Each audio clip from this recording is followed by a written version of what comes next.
Who is the real hero of Lord of the Rings?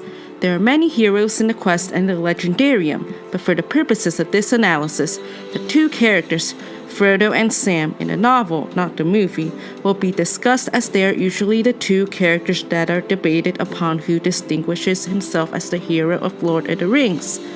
Some fans may be drawn to Sam's humility, loyalty, selfless attitude, and helping nature, while others may be drawn to the wisdom, understanding, compassion, and psychological complexity of Frodo's bearing of the ring, which can often be overlooked and misunderstood. And if you like, stay tuned to the end where I analyze Tolkien's quotes and what the author said about the hero of the story. As the ring bearer, Frodo is the main protagonist of Lord of the Rings, starting from the Fellowship of the Ring. It is clear that Frodo had the most agency to the point where he volunteers to take the ring to Mordor. While the Fellowship of the Ring starts with Bilbo, we would see that Frodo would be introduced shortly after as Bilbo's heir, and that he would be celebrating his 33rd birthday, along with Bilbo's 111st. While Bilbo was initially reluctant, he later agrees to give up the ring, giving it to Frodo. His life will be arguably similar to Bilbo's for 17 years, having a ring but not knowing what it was, except for its ability to make the wearer invisible. Gandalf found out the magic ring was, in fact, the One Ring of Sauron, prompting him to send this message to Frodo. However, at Crickhollow and at the house of Tom Bombadil, we would see that Frodo would take after Bilbo and would be recognized as friends of the Eldar. "By Elbereth and Luthien the Fair," said Frodo with a last effort, lifting up his sword, "you shall have neither the ring nor me." When the Fellowship was on their way to Rivendell, Frodo suffered a wound at Weathertop, and one of his defining moments was resisting the power of the ring wraiths. He would later recover in Rivendell before volunteering to take the ring to Mordor. While it may seem that Frodo lost this agency after he volunteered, Frodo still continues to make major decisions. For example, when Frodo and Sam meet Gollum, it was Frodo who would decide to trust Gollum to show them the way to Mordor, remembering the pity and mercy from Gandalf about Bilbo. Frodo deserved all honor because he spent every drop of his power of will and body, and that was just sufficient to bring him to the destined point, and no further. Few others, possibly no others of his time, would have got so far. The other power then took over, the writer of the story, by which I do not mean myself, that one ever-present person who is never absent and never named, as one critic has said. In the Scouring of the Shire, the chief warriors were Merry and Pippin, but towards the end, Saruman would recognize Frodo's growth when Frodo refused to kill him, believing there were other options despite the Hobbit's plea to kill Saruman. Frodo had trouble getting back to his life in the Shire, though he would serve as mayor for a short while. Frodo would leave Bag End and the Red Book to Sam as he sails west to the Undying Lands. This sailing west was also foreshadowed by visions at Crickhollow and at the House of Bombadil. Sam was a major character starting from the Fellowship of the Ring, but we wouldn't quite see his major character points until he was going with Frodo up the slopes of Mount Doom. Sam was taught how to read, and also the languages from Bilbo. He lived close to Bag End and Backshot Row and would be Bilbo's gardener, taking after his father. In the beginning of the story, Sam would be introduced as the son of old Gaffer Gamgee, but he would not have as much of a storyline as Bilbo or Frodo.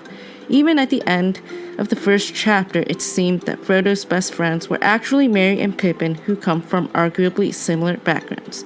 But don't worry, I haven't overlooked the fact that he was eavesdropping on Frodo and Gandalf's conversation earlier in the Fellowship of the Ring. It seems that since then, Sam has shown he wanted to stick with Frodo along the way. As Sam follows Frodo, his embodiment of loyalty, hope, and courage starts showing. When Frodo was wounded by Shelob, Sam would save him by fighting Shelob. This is something that he was very happy about, not just to save Frodo, but also that he didn't think he was up to that feat beforehand. Sam was the ring bearer at the time, and mentioned after that he would go to Mount Doom and then come back to die with Frodo. However, after Frodo regained consciousness, Sam returned the ring to Frodo. and shortly after, Sam would carry Frodo up the slopes of Mount Doom. "I can't carry it for you, but I can carry you!"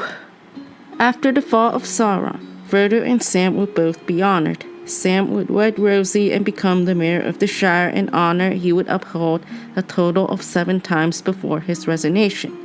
After Rosie dies, Master Samwise would go to the Tower Hills and would give the Red Book to his daughter, Eleanor, before going to the Undying Lands. There is one quote which is most commonly referred to when arguing that Sam is the hero. But the highest love story, that of Aragorn and Arwen, Elrond's daughter, is only alluded to as a known thing. It is told elsewhere in a short tale of Aragorn and Arwen on Domiel. I think the simple rustic love of Sam and his Rosie, nowhere elaborated, is absolutely essential to the study of his, the chief hero's character, and to the theme of the relation of ordinary life, breathing, eating, working, begetting, and quests, sacrifice, causes, and the longing for elves and sheer beauty.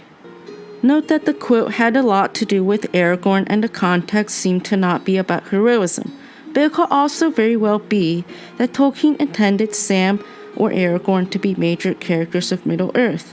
Furthermore, it is also important to consider the context. If Sam is a real hero of Lord of the Rings because of this quote, then he would be the real hero of The Hobbit, The Silmarillion, Unfinished Tales, and The Children of Hurin, none of which he would be in.